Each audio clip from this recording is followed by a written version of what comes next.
Adam and Eve, more than a garden story. The dawn of humanity's purpose.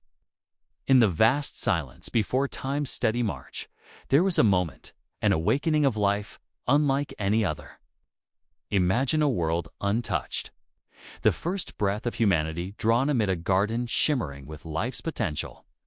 Here, in this pristine sanctuary, begins the story not just of two individuals, but of all who would follow. Adam and Eve. Not merely characters of an ancient tale, but bearers of an image, vessels of purpose and relationship. Welcome to Faith and Facts, where we explore the foundations of biblical history with respect and discovery. The story of Adam and Eve opens with a profound declaration. Humanity was created in the image of the divine. This was no afterthought, but a deliberate act, an imprint of identity that speaks across millennia. It is a call to reflect the Creator's character, to be stewards of creation, and to live in intimate relationship both with the world and with each other. In the heart of the Garden of Eden, surrounded by trees heavy with fruit and rivers that whispered secrets, Adam was formed from the dust. But his creation was incomplete. A partner was needed, not just for companionship, but to embody the unity and harmony that would define human existence. Eve emerged, a counterpart, fashioned with care, embodying both strength and grace. Together, they were entrusted with a world teeming with life. Given dominion not as tyrants, but as caretakers, a sacred responsibility. Archaeologists remind us that ancient Near Eastern cultures often understood origins through stories rich with symbolic meaning. Eden, with its flowing rivers and fertile soil, aligns with descriptions of Mesopotamian paradises, places of divine provision and order. Yet the biblical account uniquely centers on human identity and relationship, setting it apart in both depth and dignity. The rivers described in Eden, Pishon, Gihon, Tigris, and Euphrates, point to a real geographic knowledge, while the exact location remains debated. The association with fertile river valleys suggests the ancient world's awareness of life-giving waters and their significance to civilization's birth. But what did it mean for Adam and Eve to bear God's image? Scholars suggest it points to qualities like rationality, morality, creativity, and relational capacity. These were humans created to reflect their Maker in thought, action, and community. Some theologians and historians propose that image of God also entails authority and responsibility. To represent divine rule on earth, caring for the natural world with wisdom and justice. This image-bearer identity marks humanity as unique among creation. Unlike animals or plants, humans possess consciousness, moral awareness, and an intrinsic longing for connection with each other and the divine. Yet, even in this perfect beginning, the story holds tension. A quiet question lingers about freedom and choice, a tension that invites us deeper into the narrative. Identity and calling in the Garden Eden was more than a backdrop. It was a living classroom where humanity's first lessons unfolded. In this paradise, Adam and Eve were not passive dwellers, but active participants. They named animals, a task not merely of identification, but of stewardship and intimate engagement with creation. Each name given was an act of authority and care, shaping the world through understanding. Naming in ancient cultures was powerful. To name something was to understand its nature, to claim a relationship with it. This intimate act reflects humanity's unique role as creators and caretakers in the divine order. The garden itself was abundant. Food and beauty surrounded them, yet a single command stood firm: to not eat from the tree of the knowledge of good and evil. This command was more than a rule. It was an invitation to trust, to embrace dependence on their Creator rather than seize autonomy prematurely. The richness of this narrative echoes through the lens of ancient anthropology. Early human societies understood identity as tied deeply to community and environment. Adam and Eve's roles resonate with this worldview, where life's meaning was found in relationship and responsibility. Marriage, introduced here as the union of man and woman, reflects a divine blueprint for companionship and mutual support. The Hebrew word izar, often translated as helper, conveys strength and partnership rather than weakness. This counters many modern misconceptions and highlights the foundational value of equality and respect. This early relationship models something profound: vulnerability embraced without fear, a shared purpose that transcends mere survival. Eve's creation from Adam's side is a poetic symbol of unity and equality, not hierarchy. It reflects the intimacy and interdependence that marriage ideally embodies. The relationship between humanity and the environment also illustrates stewardship. Eden's garden was not simply a playground, but a realm requiring care, tending, and protection.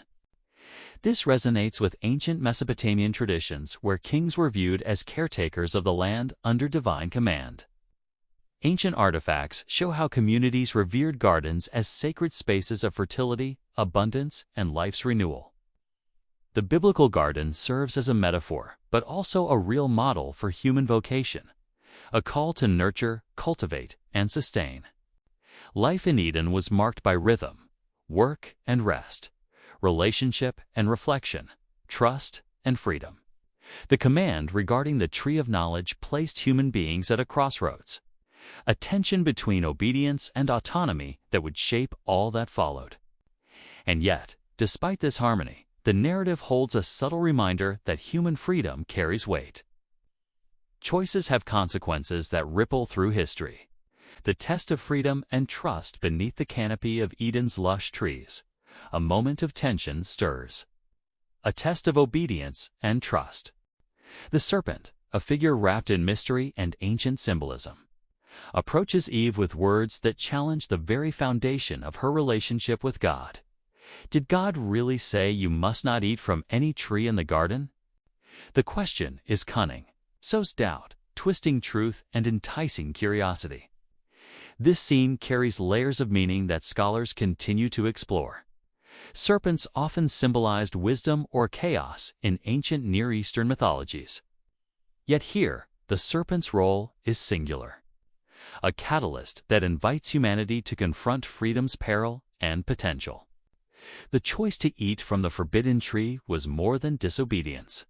It was a step into moral complexity and self-determination. Eve's decision and Adam's agreement mark a profound turning point. This act ruptured the perfect harmony that had existed, bringing awareness of vulnerability, shame, and estrangement. The imagery of nakedness is powerful, no longer a state of innocence, but a recognition of exposure and separation. From a historical perspective, ancient cultures grappled with the tension between divine authority and human freedom. The Eden story encapsulates this struggle poetically, inviting audiences to reflect on trust, autonomy, and consequences. Psychologists note how this story captures the universal human experience, the dawning awareness of self, the tension between curiosity and consequence, the burden of moral choice. Yet, even as judgment follows, the narrative contains a promise of hope. In the midst of loss, there is a glimmer of restoration, an assurance that the broken relationship can be healed. The voice of the divine does not abandon Adam and Eve, but calls them forward, planting seeds of future redemption and reconciliation. Pause here and consider this. How do our own choices shape the world around us? What does it mean to trust in something beyond ourselves? If you're finding this exploration meaningful, consider liking and subscribing to stay connected with Faith and Facts as we journey through history and faith together. Beyond Eden, Legacy of Purpose. Though Adam and Eve left the garden, their story does not end in loss alone. Their journey out of Eden ushers humanity into a wider world, one marked by toil, but also by purpose. The themes of identity, stewardship, and relationship continue, now layered with complexity, but never abandoned. Anthropologists observe that many ancient cultures held stories of an original paradise, a lost ideal. Yet the biblical account uniquely roots human dignity in the image of God, a concept that transforms how we understand value and responsibility. Marriage remains a sacred covenant, a lifelong bond of love and mutual support. The lessons from Eden echo through time, reminding us that identity is found not only in what we do, but in whom we are called to be. Stewardship expands beyond a garden to the whole earth. A responsibility to care, nurture, and sustain life in all its forms. Ancient Near Eastern texts reveal how kings and rulers were often seen as caretakers of the land, responsible for maintaining order and fertility. This divine mandate reflects the human vocation first given in Eden, and perhaps most profoundly, the relationship between humanity and the divine invites ongoing dialogue, a story still unfolding. In the lives of Adam and Eve's descendants, we see the unfolding drama of human history, hope and failure, grace and struggle. Their story is both origin and invitation, an encouragement to seek meaning beyond the mundane. Modern reflections on the story emphasize how it continues to resonate deeply with questions of identity, responsibility, and belonging. Psychologically, it speaks to the human condition, the search for self, the experience of brokenness, and the longing for restoration. Spiritually, it reminds us of a Creator who calls us into relationship even when we stray. As we close this chapter, consider the enduring question: what does it mean to be human, to bear an image that calls us beyond ourselves? The story of Adam and Eve beckons us into this mystery, into a dance of freedom, trust, and grace. Thank you for joining us on this journey through faith and facts. If this exploration touched something in you, please like, comment, and subscribe to walk alongside us as we uncover more of history's deepest stories.